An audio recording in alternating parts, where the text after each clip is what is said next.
impermanence, the looking at it, the practices of impermanence are central to almost every spiritual and religious tradition I know of in some way.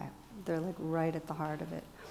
And because impermanence is the nature of reality, it's the nature of nature.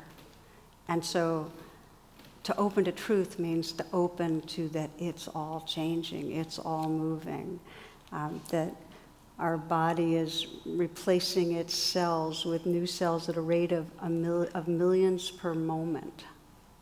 Millions per moment. That we're continuously developing through a lifetime, changing beliefs, changing, our outlooks, changing our behaviors, and so on.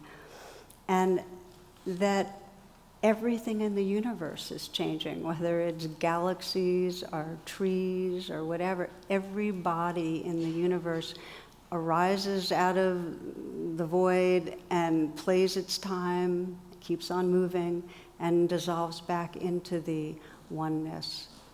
And most of us get impermanence. We know the seasons are changing and we know things are happening mentally. But as soon as it has to do with this body, or a body that we love, all of a sudden it's not part of the natural flow of the universe. It's like it's me and it's not okay, It's so interesting. This is from the Bhagavad Gita.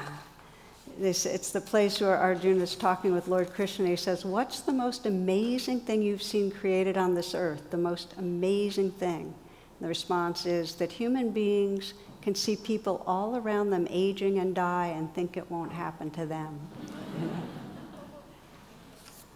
Amazing. So here we are, and it's at the center of all of us, and it's at the center through our whole life. We see it, and for some it's through lifetimes. I saw this cartoon of these two monks, and they're kind of giggling. And one saying, ha ha, you tell that one in every lifetime. It never gets old. So it can go through lifetimes.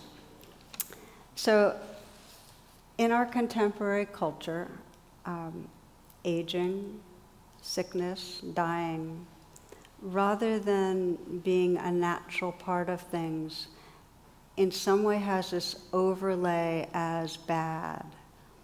And I know for many people, and especially when I talk to women about it, aging has this kind of feeling of being embarrassing, or being in a kind of an insult, or something that we're basically fighting. I don't know, I'm not going to do a hand raise on this one. I'll raise my own hand. I know what that one's like. And sickness is something we sometimes get subtly ashamed of, which is so sad.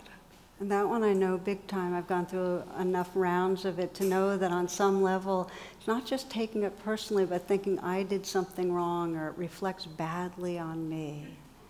And then dying, it's like it all has this kind of, in some way, this covering of it's not okay. Joyce Sufin writes, this is called Living in the Body. Body is something you need in order to stay on this planet, and you only get one. And no matter which one you get, it will not be satisfactory. It will not be beautiful enough, it will not be fast enough, it will not keep on for days at a time, but will pull you down into a sleepy swamp and demand apples and coffee and chocolate cake. Body is a thing you have to carry from one day into the next. Always the same eyebrows over the same eyes, and the same skin when you look in the mirror, and the same creaky knee when you get up from the floor, and the same wrist under the watch band. The changes you can make are small and costly. Better to leave it as it is. Body is a thing you have to leave eventually. You know that because you've seen others do it, others who were once like you, living inside their pile of bones and flesh, smiling at you, loving you, leaning in the doorway, talking to you for hours, and then one day they're gone. No forwarding address.